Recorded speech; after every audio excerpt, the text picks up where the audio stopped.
We can move on a little bit to Saingpun. Saingpun developed after the city. The city was laid out, as I say, between 1843 and 1856. It was all sold and developed by about 1860. In 1860, it was obvious that they needed further development, so they moved further west, and they started to develop Saingpun. Now, this is just a part of Saingpun here, but the area went from Eastern Street down to Potfulham Road. The whole of the area was laid out in 1860, and it was developed by 1875. And the government decided that it was going to build wide roads. It was not going to repeat the folly of the planning of Central. It was going to have wide roads in both directions, a nice rectangular layout rather than the awkward layout in Central. And it was going to sell the lots as large lots. It was no longer going to go for the very tiny lots that had been sold in the Chinese areas in the central part of the city. It was going to go for big lots. And the idea was that it was hoped that big lots would encourage more hygienic buildings.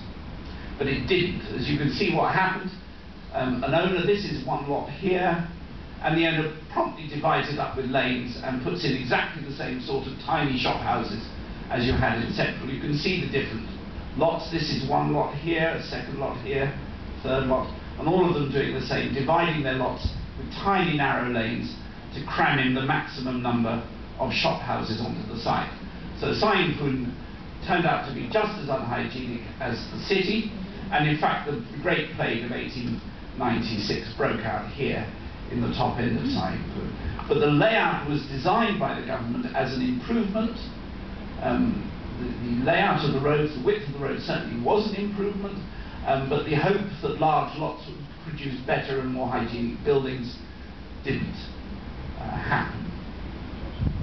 The government built a market here. This is the Centre Street market site, and the market there was built before, at the same time as the earliest houses. This is going up a bit to Cane Road. Once the layout of the house, the roads was agreed in 1843-47, most of the big European merchants found their houses that they built on the upslope side of Queen's Road. These little houses that you saw in the first picture, dotted around on the hillsides with individual footpaths going down to Queen's Road. All of those had to be demolished because they didn't fit with the new road plan, and none of them, I may have, got compensation. And mostly the big merchant princes built their new houses on Cane Road. Now this is the corner of Cane Road here. This is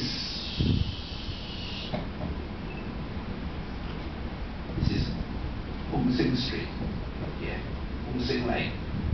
And here are four great merchant palaces here.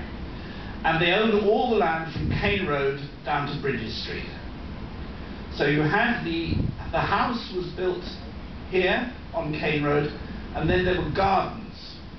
This one here had 3 terraces of gardens, and at the bottom on Staunton Street here, there were stables and premises for servants.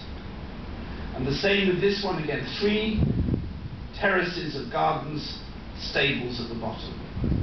The owner of this one had his house here, had a garden on 2 terraces, but he decided that it was better to utilize this space for sale, and he built a row of houses here for sale. They were better quality than the shop houses in the city, and many of them in fact were rented, flats in these houses were rented by Portuguese here. Same here, big house, garden, terraces and stables at the bottom. So these are very, very wealthy, rich houses. This one survived until the middle 1970s, this one. Some of you will remember seeing this on the left-hand side, and one of its doorposts is still there in front of the Park and Shop supermarket, which is there today. But again, the pressure of people, the pressure for shop houses, starts to impinge on this area. This was the house of the taipan of Dents, and when Dents go bankrupt in the 1870s, the house is demolished, and this site is turned into shop house by the administrators, shop houses in this area, down to here, down to where the first garden terrace was, and then this area into bigger houses for middle-class families. Much the same date, the owner of this house here, this was H.N. Modi, who the founder of Hong Kong University. He owned this house. He decided to sell off the lower two terraces and the stables again for development as shop houses. This is the house, the city home of Sir Paul Chater, and he does the same, selling off this area here, and when he dies, his sons sell this area off as well. And so this is what the area looked like after Chater's death in 1920.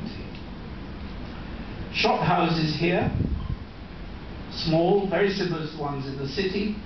Up here, larger houses designed more for middle-class families, and here. And many of these, as I say, were inhabited by the Portuguese here. This mansion surviving, as I said, until 1970.